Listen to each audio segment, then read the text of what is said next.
Class 8वीं के students, जय हिंद। स्टूडेंट्स, आपके इतिहास वीडियो सीरीज का यह 22वां वीडियो है और आपके इतिहास पाठ्यपुस्तक के चैप्टर 2 यानी कि व्यापार से साम्राज्य तक, जैसा कि आप स्क्रीन पे देख रहे हैं students, from trade to territory, जो आपका दूसरा चैप्टर है, उसका यह 14वां वीडियो है। ठीक है स्टूडेंट्स, तो इतिहास वीडियो सीरीज का यह 22वां वीडियो है और चैप्टर 2 का 14वां। ठीक है, इस वीडियो में हम सन 1813 से लेकर 1823 के बीच जो गवर्नर जनरल हुए, बंगाल के गवर्नर जनरल, जिसको हम लोग कहेंगे governor general of the presidency of fort William, है ना। हम लोग कहेंगे governor general of the president of fort William, यानी कि बंगाल के गवर्नर जनरल, और उनका नाम था मार्क्वेस हेस्टिक्स। तो मार्क्वेस हेस्टिक्स का जो कार्यकाल है वो 1813 से लेकर 1823 के बीच का है। तो इसका हम लोग अध्ययन करेंगे। स्टूडेंट्स, ध्यान रहे कि एक और हेस्टिक्स के नाम से आप लोग परिचित हैं, जो कि 1773 से लेकर के 1785 के बीच वो बंगाल के गवर्नर जनरल थे। उनका नाम था वारेन हेस्टिक्स, है ना। तो वारेन हेस्टिक्स के बारे में हम लोग नहीं पढ़ रहे हैं, हम लोग मार्क्वेस हेस्टिक्स के बारे में पढ़ रहे हैं। तो वारेन हेस्टिक्स और जो फ्रांसिस राउडन हेस्टिक्स है, जिनको हम लोग मार्क्वेस हेस्टिक्स बोलते हैं, ये दोनों अलग अलग हैं। ठीक है, तो एक का जो कार्यकाल है वो 1773 से 1785 है। ठीक है, 1773 से 1785, और दूसरे का जो कार्यकाल है उससे ठीक 28 साल बाद, स्टूडेंट्स 28 साल काफी लंबा समय होता है, तो उससे 28 साल बाद वो आते हैं जिनका नाम है मार्क्वेस हेस्टिक्स। तो उनका कार्यकाल 1813 से लेके 1823 के बीच का है। तो मार्क्वेस हेस्टिक्स का जो गवर्नर जनरलशिप है, तो उसमें जो सबसे इंपॉर्टेंट चीज है वो है द क्लेम टू पारामाउंट सी। देखिए स्क्रीन पे आप देख रहे हैं द क्लेम टू पारामाउंट सी, यानी कि सर्वोच्चता का दावा। तो द क्लेम टू पारामाउंट सी क्या है, सर्वोच्चता का दावा क्या है, इसको स्टूडेंट्स हम लोग 2 वीडियो के माध्यम से समझेंगे, वीडियो नंबर 22 और 23। तो वीडियो नंबर 22 में जहां तक संभव हो पाता है स्टूडेंट्स, मैं क्लेम टू पारामाउंट सी को समझाने का प्रयास करूंगा और इसकी पृष्ठभूमि को भी बताने का प्रयास करूंगा, और उसके बाद 23वें वीडियो में मैं इसे समाप्त करूंगा। तो ठीक है स्टूडेंट्स, तो स्टूडेंट्स, जो स्टूडेंट्स एनसीईआरटी की पुस्तक से अध्ययन कर रहे हैं वो अपना पेज नंबर 18 यानी पेज नंबर 18 पे फोकस करेंगे, और जो जेसीईआरटी की बुक पढ़ रहे हैं, जेसीईआरटी की जो बुक पढ़ रहे हैं, उनके लिए पेज नंबर 22 पे आपको द क्लेम टू पारामाउंट सी पढ़ने को मिलेगा। ठीक है स्टूडेंट्स, तो स्टूडेंट्स देखिए, जैसा कि स्क्रीन पे आप देख रहे हैं, लॉर्ड मिंटो के बाद लॉर्ड हेस्टिक्स भारत का गवर्नर जनरल बनकर आया। ठीक है स्टूडेंट्स, आप स्क्रीन पे फोकस करें। स्टूडेंट्स, आपके पाठ्य पुस्तक में दर्ज है लॉर्ड मिंटो के बाद लॉर्ड हेस्टिक्स भारत का गवर्नर जनरल बनकर आया। तो स्टूडेंट्स, थोड़ा आपको विस्तार से जान लेना होगा कि स्टार्टिंग 1773 से लेकर के 1833 का जो कार्यकाल था, है ना, यानी कि 60 बरस, 60 इयर्स, है ना। देखिए 1773 से लेकर के 1833 का जो समय था, तो उस पीरियड में जो गवर्नर जनरल हुए उनको हम कहेंगे governor general of the presidency of fort William, यानी कि स्टूडेंट्स उसको हम कहेंगे बंगाल के गवर्नर जनरल। ठीक है, इसका मतलब ये हुआ स्टूडेंट्स कि 1813 में जो गवर्नर जनरल बनकर आए वो बंगाल के गवर्नर जनरल थे, ना कि भारत के गवर्नर जनरल। ठीक है, तो 1773 से 1833 का जो समय है उसको हम कहेंगे governor general of the presidency of fort William. आपको पता है कि कलकत्ता में जो अंग्रेजों ने अपने शासन की शुरुआत की तो उन्होंने एक किला बनाया था जिसका नाम था फोर्ट विलियम, है ना। तो जो उनके गवर्नर जनरल हुआ करते थे, ईस्ट इंडिया कंपनी के गवर्नर जनरल, तो वो शासन करते थे फोर्ट विलियम से ही। तो उस पीरियड में स्टार्टिंग में 1773 से 1833 तक गवर्नर जनरल बंगाल के कहलाते थे। अब दाहिनी ओर देखिए students, governor general of India 1833 से 1858। तो 1833 से लेके 1858 तक जो भी गवर्नर जनरल हुए हैं उसको गवर्नर जनरल ऑफ इंडिया कहा गया है। ठीक है, स्क्रीन पे और भी देखिए students, Bengal presidency, Fort William के गवर्नर जनरल। तो फोर्ट विलियम के जो गवर्नर जनरल हुए हैं शुरुआत के 60 वर्ष हुए हैं, 60 वर्षों में, और इन 60 वर्षों में कुल 14 गवर्नर हुए हैं। कितने गवर्नर हुए हैं? 14। और इन 14 गवर्नरों में व्यक्तियों की यदि संख्या देखिएगा तो वो 13 है ना। तो 13 क्यों है स्टूडेंट्स? इसलिए कि जो चार्ल्स कॉर्नवालिस थे ना, तो चार्ल्स कॉर्नवालिस जो है उनका 2 मतलब पीरियड था, 2 बार वो गवर्नर जनरल बने थे अलग अलग समय में। तो इसीलिए टोटल व्यक्तियों की संख्या तो 13 होगी, लेकिन टोटल गवर्नर की संख्या होगी 14। ठीक है स्टूडेंट्स, और इधर दाहिनी ओर देखिए, अब नीचे की ओर 1833 के चार्टर एक्ट के तहत फोर्ट विलियम यानी कि बंगाल के गवर्नर जनरल को भारत का गवर्नर जनरल बना दिया गया। तो 1833 से लेके 1858 तक वो कुल 8 गवर्नर जनरल हुए हैं।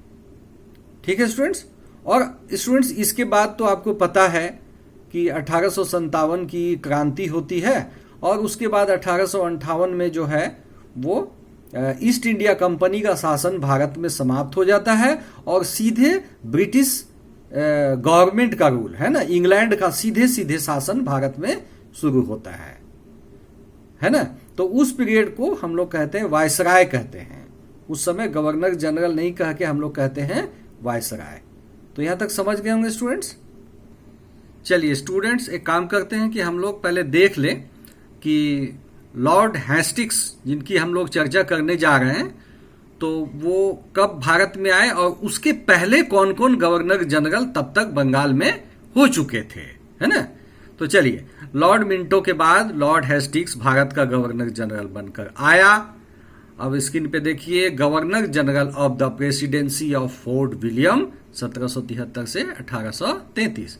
तो स्टूडेंट्स पहला नाम देखिए वारेन हेस्टिंग्स। आप देख रहे हैं स्टूडेंट्स, वारेन हेस्टिंग्स ये हैं 1773 से लेकर 1785, 12 साल इनका समय है। ठीक है स्टूडेंट्स। दूसरा नाम देखिए जॉन मैकफर्सन, है ना, 1785 से 1786, थोड़ा सा समय है इनका।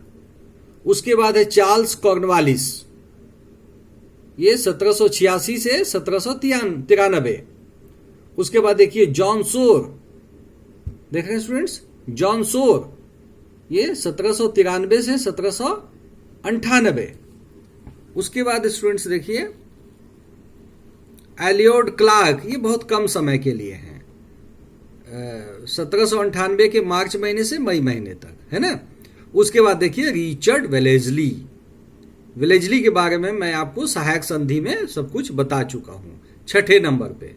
7वें नंबर पे देखिए द मार्क्वेस कॉर्नवालिस 1805 से, है ना, ये थोड़े से समय के लिए, पहले भी हो चुके हैं। देखिए यहाँ पे ये जो चार्ल्स कॉर्नवालिस जो आप देख रहे हैं ना, 3rd में जो बंगाल के गवर्नर जनरल हुए हैं, तो दोबारा फिर से ये हुए हैं, देखिए मार्क्वेस कॉर्नवालिस। उसके बाद सर जॉर्ज बार्लो 1805 से लेके 1807। उसके बाद देखिए स्टूडेंट्स फ्रांसिस राउडन हेस्टिंग्स, इन्हीं के बारे में हम लोगों को पढ़ना है। टिक भी लगा हुआ है देखिए। 4 अक्टूबर 1813 से 9 जनवरी 1823, स्टूडेंट्स लगभग 10 साल, है ना। तो इस 10 साल के बारे में हम लोगों को जानना है कि इस पीरियड में फ्रांसिस राउडन हेस्टिंग्स के द्वारा जो क्लेम टू पारामाउंट था, एक प्लान था अंग्रेजों का, ईस्ट इंडिया कंपनी का, द क्लेम टू पारामाउंट सी एक नीति थी। तो उस नीति के अंतर्गत क्या कुछ ये लोग कर रहे थे, उसकी जानकारी आपको मैं देने का प्रयास करता हूं। ठीक है स्टूडेंट्स, अभी अभी मैंने बंगाल के जिन 10 गवर्नर जनरलों के नाम बताए आपको 1773 से लेकर 1823 के बीच, तो उसमें उनको याद रखने के लिए स्टूडेंट्स आपको थोड़ा उनके बारे में डिटेल्स जानना चाहिए। तो चलिए सबसे पहले हम लोग कोशिश करते हैं वारेन हेस्टिंग्स, जो पहले बंगाल के पहले गवर्नर जनरल थे, उनके बारे में। तो वारेन हेस्टिंग्स 1774 से लेकर 1785 तक गवर्नर जनरल रहते हैं। ठीक है, तो इनके समय में क्या होता है, इनके समय में कलकत्ता में फोर्ट विलियम सुप्रीम कोर्ट स्थापित होता है। स्टूडेंट्स, जो दिल्ली में सुप्रीम कोर्ट है वो नहीं, ईस्ट इंडिया कंपनी ने अपना सुप्रीम कोर्ट बनाया था कलकत्ते में। ठीक है स्टूडेंट्स, और इनके संबंध में एक और महत्वपूर्ण चीज है स्टूडेंट्स, यदि हो सके तो गूगल में आप उसको देखिएगा। 1775 में पहली न्यायिक हत्या की गई थी, कहना होगा वारेन हेस्टिंग्स के समय में। उनका नाम था राजा नंद कुमार, है ना। तो उसको हम लोग हिस्ट्री में मर्डर ऑफ जस्टिस के नाम से जानते हैं। तो जो लोग भी न्याय के संदर्भ में पढ़ते हैं, जो लोग लॉ की पढ़ाई पढ़ते हैं, उनको मालूम है कि जिस सुप्रीम कोर्ट को वारेन हेस्टिंग्स ने बनाया था, उस सुप्रीम कोर्ट के माध्यम से एक बेगुनाह को जो है फांसी के तख्ते पे चढ़ा दिया गया था। तो आप इसके बारे में आगे उच्च कक्षाओं में जब कॉलेज में जाएंगे तो आप पढ़ेंगे, और अभी भी आप चाहें तो आप गूगल में सर्च करके देख सकते हैं राजा नंद कुमार के बारे में, कि किस प्रकार से मतलब न्याय का सहारा लेकर, कोर्ट का सहारा लेकर, सुप्रीम कोर्ट का सहारा लेकर जो है नंद कुमार की हत्या की गई, उनको फांसी पे चढ़ाया गया था। तो ये वारेन हेस्टिंग्स के जमाने का एक महत्वपूर्ण मतलब जानकारी है। और इसके बाद और भी मैं बता दूं कि वारेन हेस्टिंग्स जो है उन पर 1788 से लेकर 1795 तक महाभियोग लगाया गया था, है ना। इसको अंग्रेजी में हम लोग इम्पीचमेंट बोलते हैं। क्या बोलते हैं स्टूडेंट्स? इम्पीचमेंट, है ना। हालांकि बाद में हुआ क्या था कि वो बरी हो गए थे, मतलब वो महाभियोग तो लगा वारेन हेस्टिंग्स पे, लेकिन उससे वो बरी हो गए थे। ठीक है, तो इस प्रकार से जो पहले गवर्नर जनरल हुए बंगाल के, तो उनके बारे में मैंने आपको बता दिया। तो स्टूडेंट्स, एक उसके बाद वैसे तो नाम आता है जॉन मैकफर्सन का, है ना, लेकिन वो बहुत थोड़े से समय रहे हैं, तो उनके संदर्भ में ज्यादा कुछ बताने लायक है नहीं। तो तीसरे हुए थे चार्ल्स कॉर्नवालिस, जिसको हम लोगों ने लिखा है लॉर्ड कॉर्नवालिस। तो ये तीसरे वाले जो हैं 1786 से लेके 1793 तक बंगाल के गवर्नर जनरल रहते हैं। तो इनके समय में क्या होता है, थोड़ा चलिए जान लेते हैं। तो इनके समय में देखिए, सिविल सेवा जो आज आप देख रहे हैं, आईएएस आईपीएस ऑफिसर्स को आप देख रहे हैं ना, जो डीसी साहब को देख रहे हैं, एसपी साहब को देख रहे हैं, शासन व्यवस्था को आप जो देख रहे हैं, है ना, परीक्षा के माध्यम से जो है ऑफिसर्स चयनित होते हैं और फिर देश का शासन चलाते हैं, है ना। तो ये सारा चीज सिविल सर्विस के अंतर्गत आता है। तो सिविल सेवा के जो जन्मदाता हैं भारत में, वो हैं लॉर्ड कॉर्नवालिस। ठीक है, और नेक्स्ट आपको मैं बता दूं कि जो दास व्यापार था स्टूडेंट्स, मतलब मनुष्यों की जो खरीद बिक्री होती थी, स्लेव ट्रेड बोलते थे, स्लेव ट्रेड, है ना, उसको 1789 में लॉर्ड कॉर्नवालिस ने बंद करवाया था। और स्टूडेंट्स एक चीज और जानिए, स्थायी बंदोबस्ती। स्थायी बंदोबस्ती के लिए देखिए अंग्रेजी में हमने एक शब्द लिखा हुआ है परमानेंट सेटलमेंट। जैसे स्टूडेंट्स आप मान लीजिए कि आपके गांव में आपकी बहुत सारी जमीन है, आप 5-10 बीघा जमीन के मालिक हैं, है ना, कई एकड़ जमीन के आप मालिक हैं, लेकिन उस जमीन का कोई कागजात आपके नाम में नहीं है। तो यदि उस जमीन का कागजात स्टूडेंट्स आपके नाम में नहीं है तो आप हमेशा खतरे में हैं, है ना। तो होना ये चाहिए कि जिस जमीन का जो मालिक है उसके नाम से कुछ कागज होना चाहिए, है ना। तो लॉर्ड कॉर्नवालिस ने क्या करवाया था कि पूरे बंगाल की जो जमीन है उसकी मापी करवाई थी और बाकायदे उसकी बंदोबस्ती करवाया था लोगों के नाम पे, है ना, जनता के नाम पे उसकी बंदोबस्ती करवाई गई थी। इसको हम लोग परमानेंट सेटलमेंट बोलते हैं। तो परमानेंट सेटलमेंट एक मतलब अच्छा चीज है, जो इसका मतलब लोगों को अपनी जमीन का कागज मिल जाना, अपने जमीन का पेपर्स मिल जाना, ये तो बहुत अच्छी चीज है। तो अस्थाई बंदोबस्ती लॉर्ड कॉर्नवालिस के जमाने में हुई थी।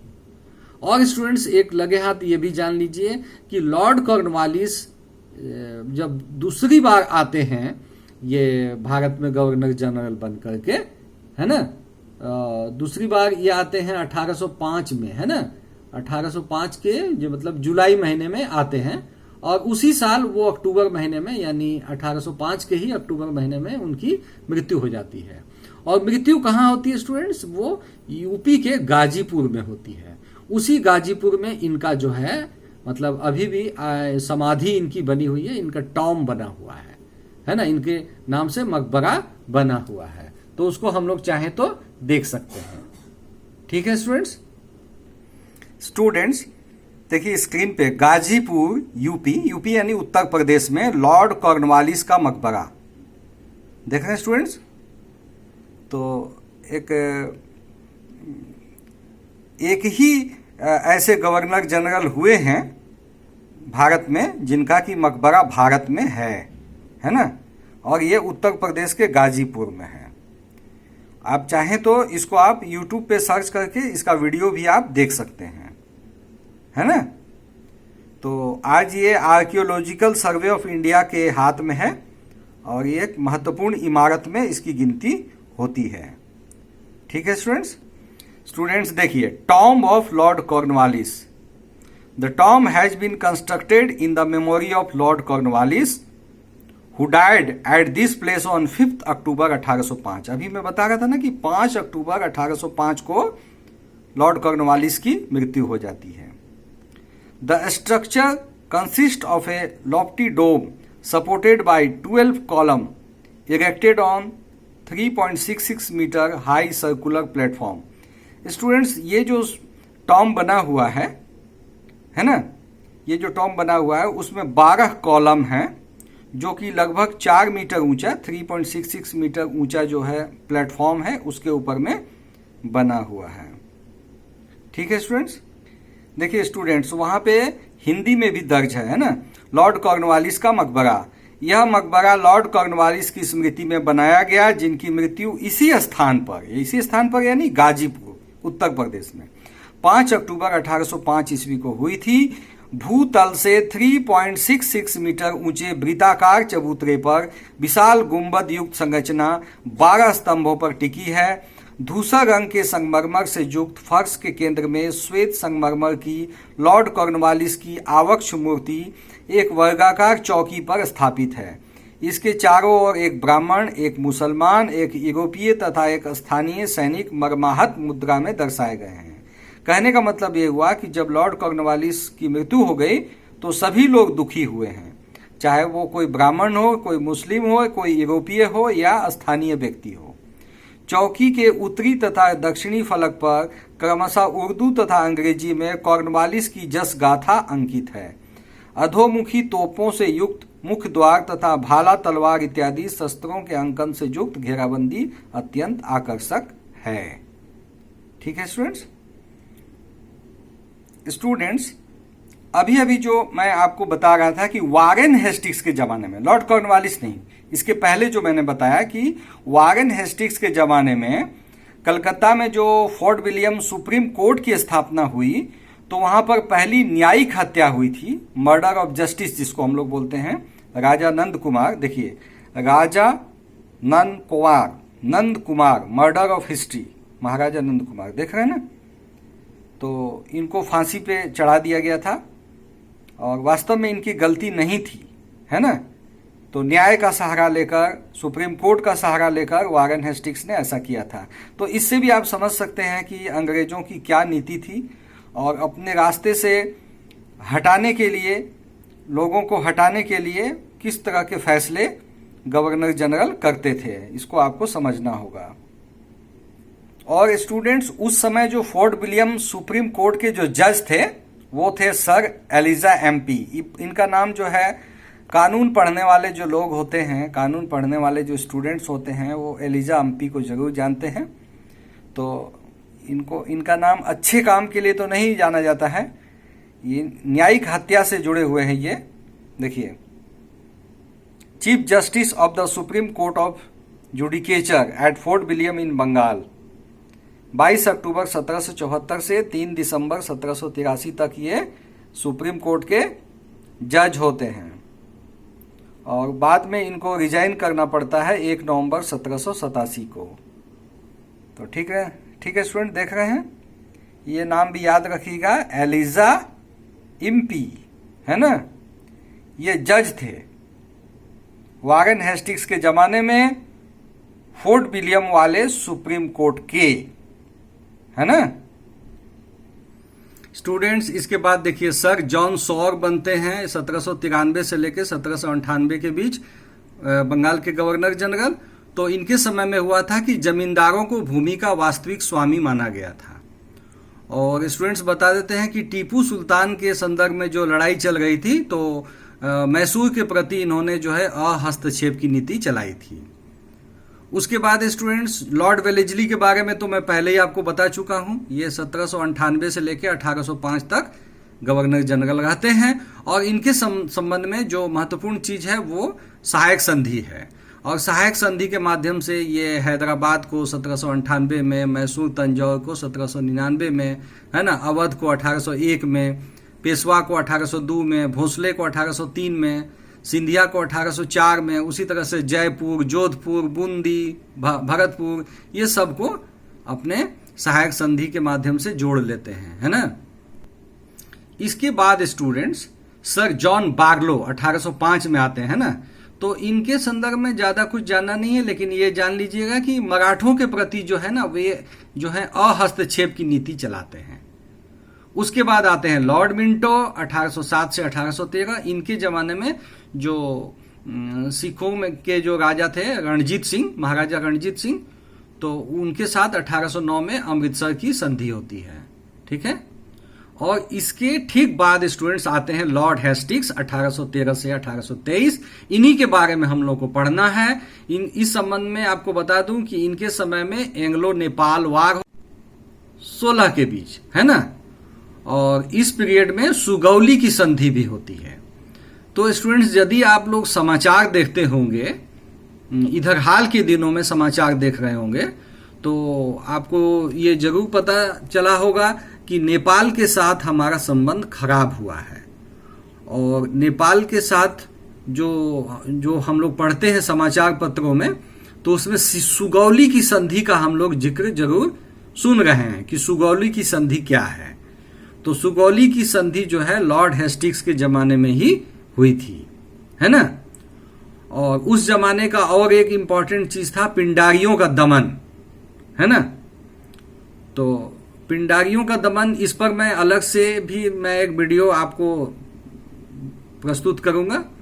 और वैसे मैं बता दूं कि एक सलमान खान का जो पिक्चर आया था वीर, है ना, VEER वीर, है ना, उस वीर में पिंडारियों के संदर्भ में बहुत कुछ दिखाया गया है। तो उसको आप लोग मौका लगेगा तो कभी देख लीजिएगा, है ना।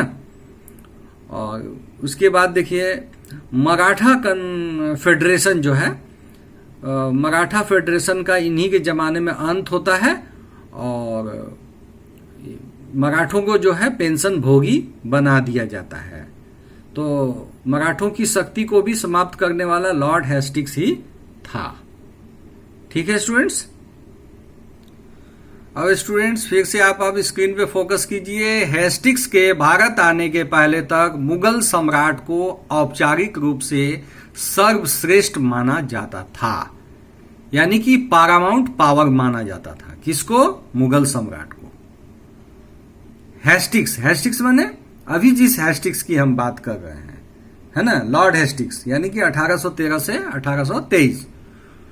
तो हेस्टिंग्स के भारत आने के पहले तक मुगल सम्राट को औपचारिक रूप से सर्वश्रेष्ठ माना जाता था, परंतु हेस्टिंग्स ने क्लेम टू पारामाउंसी अर्थात सर्वोच्चता की एक नई नीति की शुरुआत की। इसे ही सर्वोच्चता का दावा कहा जाता है। तो स्टूडेंट्स मैं आपको बता दूं कि लॉर्ड हेस्टिंग्स का ये मानना था और उन्होंने ऐसा करने का प्रयास भी किया कि उनके जमाने में ये सर्वमान्य हो गया कि अंग्रेज ही अब सुप्रीम पावर हैं और भारत में अंग्रेजों से ऊपर कोई नहीं है। ठीक है, तो इसको ही कहा गया है क्लेम टू पारामाउंसी, यानी कि सर्वोच्चता का दावा। तो स्टूडेंट्स हम लोग जो जेसीईआरटी का जो बुक देख रहे हैं उसके आप 18 नंबर पेज पे आप फोकस कीजिए। तो स्टूडेंट्स आप देखिए पेज नंबर 18 पे सर्वोच्चता का दावा है ना, उसमें आप देखिए ध्यान से लाइन बाय लाइन देखने की कोशिश कीजिए। लॉर्ड मिंटो के बाद लॉर्ड हेस्टिंग्स भारत का गवर्नर जनरल बनकर 1813 ईस्वी में भारत आया। तो स्टूडेंट्स भारत का गवर्नर जनरल तो नहीं, बंगाल का गवर्नर जनरल बनकर भारत आया। चलिए ठीक है। हेस्टिंग्स के भारत आने के पहले तक मुगल सम्राट को औपचारिक रूप से सर्वश्रेष्ठ माना जाता था, परंतु हेस्टिंग्स ने सर्वोच्चता की एक नई नीति की शुरुआत की।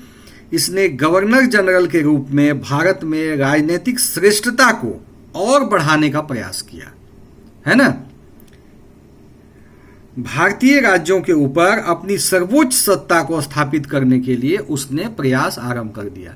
स्टूडेंट्स मैं आपको बता दूं कि बहुत सारे राजे महाराजे तो थे उस वक्त, है ना, बहुत सारा किंगडम था, है ना, लेकिन ये जितने भी किंगडम थे उनको ये मानना होता था कि अंग्रेज पारामाउंट पावर हैं, अंग्रेज उनसे ऊपर हैं।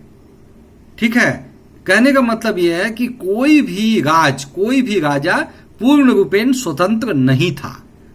कोई भी राजा या कोई भी राजा का जो राज्य है वो पूर्ण रूपेण स्वतंत्र नहीं था, और सुप्रीम यदि कोई था तो वो था ब्रिटिश पावर, है ना। ईस्ट इंडिया कंपनी की शक्ति ही पारामाउंट पावर थी, और इसी को लॉर्ड हेस्टिंग्स ने नाम दिया है क्लेम टू पारामाउंसी।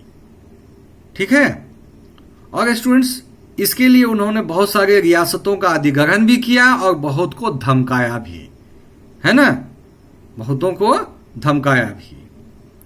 तो इसी क्रम में देखिए सारे राज्य तो नहीं मान लेते हैं किसी की अधीनता, कुछ ऐसे भी राज्य हैं जो अधीनता नहीं भी स्वीकार करते हैं। तो इसके बाद मैं जो आपको 23वां वीडियो स्टूडेंट्स के माध्यम से आपको बताने का प्रयास करूंगा कि कौन कौन से ऐसे राजे महाराजे हुए, कौन से ऐसे किंगडम थे जिन्होंने की क्लेम टू पारामाउंसी को नकार दिया, है ना। तो आप 23वें वीडियो का इंतजार कीजिए।